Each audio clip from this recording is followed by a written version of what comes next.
pensando justamente, ya cerrando casi el año, en algunos signos de esperanza y de resurrección que ustedes pueden ir evocando en este tiempo de pandemia. Cada uno. Muchas gracias, Andrea. Gracias a todos por esta oportunidad para dialogar. Lo escuchaba recién a Gerardo con el tema del nacimiento y yo quiero hacer una reflexión desde la sistemática, pensando también de qué manera uno proyecta el futuro o lo espera. Sería esta provocación, digamos, o esta idea que quiero transmitir. También voy a hablar del tema del nacimiento y de las muertes como situación paradojal, ¿no? Todo nacimiento implica también alguna muerte en nuestra situación habitual de vida. Así que voy a dar continuidad un poco a eso.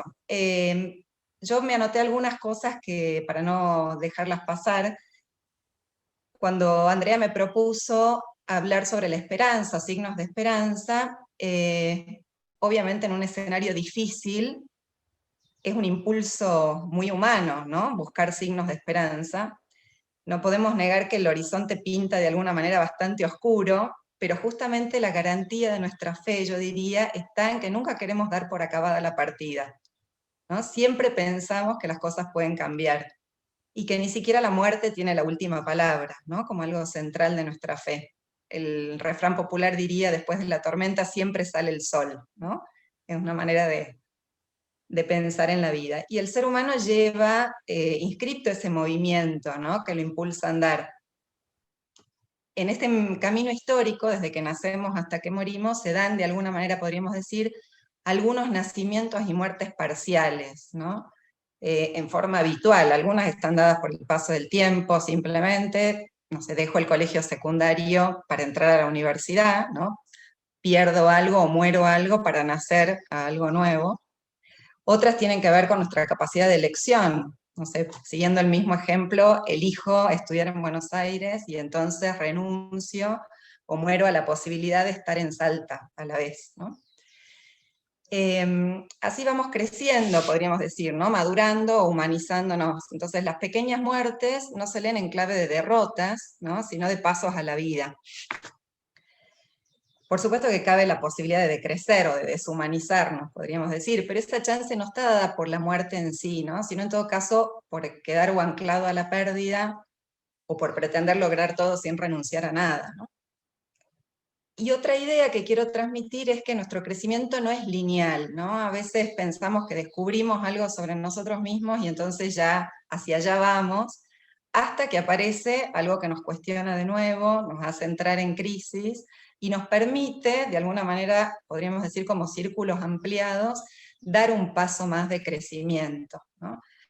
Eso también puede ser dado por factores externos o por nuestros propios desaciertos, ¿no? Esos momentos de quiebre que dan lugar a una vida nueva. Hay muchas imágenes, la misma imagen de las estaciones del año nos podría hacer pensar, ¿no? En esto de que el invierno da paso a la primavera y al verano, que ha sido muy osado.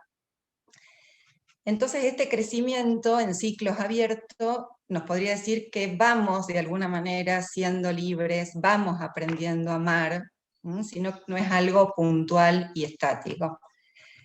Entonces la conciencia del límite nos descubre a la vez nuestra sed de infinito, ¿no? De plenitud. Y la enfermedad y la muerte son parte de las reglas del juego de la vida, ¿no? La fragilidad es intrínseca al ser humano.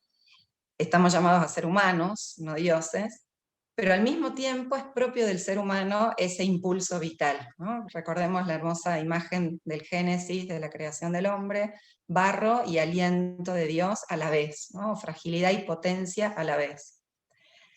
Y entonces por esa fuerza esperamos poder salir airosos de esta pandemia, podríamos decir, ¿no? En el sentido de lo que vengo diciendo, que sea una experiencia de crecimiento y no de desazón.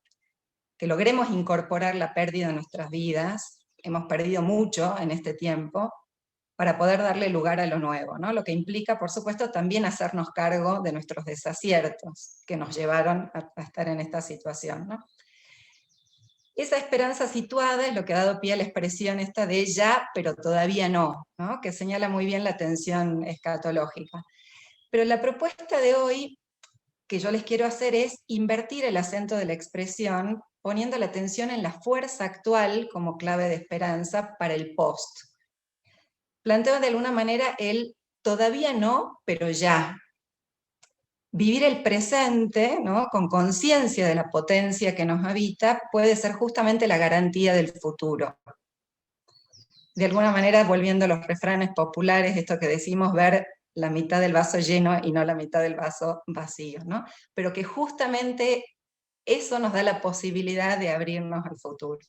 Me acordaba en el Evangelio de Lucas, el capítulo 10, cuando Jesús envía a los discípulos de dos en dos, los envía a cosechar, ¿no? Es el tiempo de la cosecha.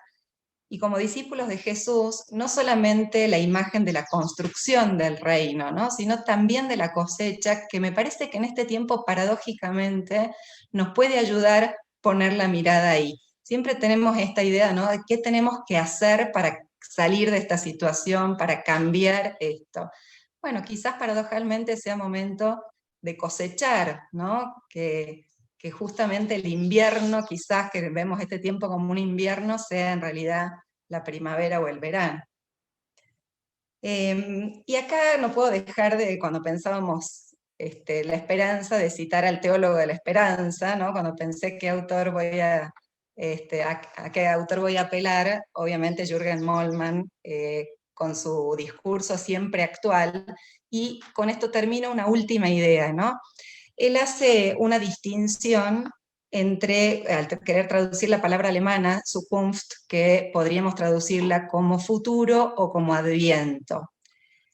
Si uno extrapola datos del presente y los proyecta al futuro, está pensando en un futuro en el sentido de futurum, ¿no?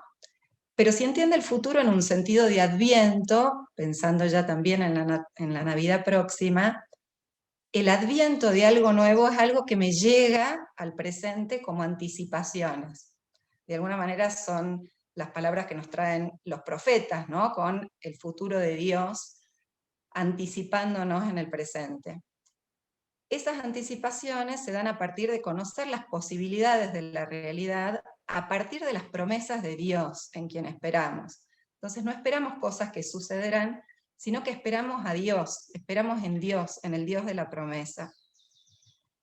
Entonces yo diría que estamos ante dos formas de hablar del futuro, ¿no? Lo que deviene, que viene a ser como un futuro calculable, en realidad, y lo que viene, que es el futuro deseable y esperable. Lo que da lugar a dos métodos de aproximación al futuro, ¿no?, el de la extrapolación y el de la anticipación. En el primer caso, el futuro posible se extrapola a partir del pasado y del presente. Nosotros podemos pensar cómo va a ser el futuro a partir de lo que tenemos, ¿no?, de lo que hemos vivido ahora. Pero también podemos pensar el futuro a partir de lo que nos va a venir, ¿no?, centrados en la promesa de Dios o en la esperanza. Por supuesto que cuando nosotros pensamos la extrapolación, se entiende el futuro como una prolongación del presente. En ese caso se produce el dominio del presente sobre el futuro, ¿no? Y ahí observa Moltmann, esto solo le interesa a los que poseen y dominan el presente, ¿no?, que el futuro pueda ser una prolongación, ¿no? Quizás, por ahí pensando en términos de Francisco también, esta idea de que no hay un crecimiento infinito, ¿no?, sino que tenemos que pensar en un desarrollo sustentable que incorpore los deseos de todos realmente. Los desposeídos del presente son los que se preguntan por un futuro distinto, ¿no?, abierto al cambio y que buscan la liberación. Obviamente tenemos que pensar en en estos dos movimientos, ¿no?, porque no vamos a sentar a esperarnos el futuro, sino que tenemos también este movimiento de construcción del reino que decía yo recién, se completa, ¿no? Pero la mirada ética o moral de lo que tenemos que hacer o del movimiento que tenemos que hacer, también requiere una mirada contemplativa de lo que somos y podemos y de lo que nos habita, ¿no? En ese sentido, el reino de Dios en medio nuestro, ¿no? O lo que decía recién Gerardo, Jesús está entre nosotros, el reino está ya entre nosotros, ¿no? Entonces quizás una manera no sea precisamente proyectar el futuro, sino esperanzadamente dejar que advenga, poniendo el acento, ¿no?, en lo que ya nos habita. bueno, un poco esa era la invitación para pensar juntas hoy.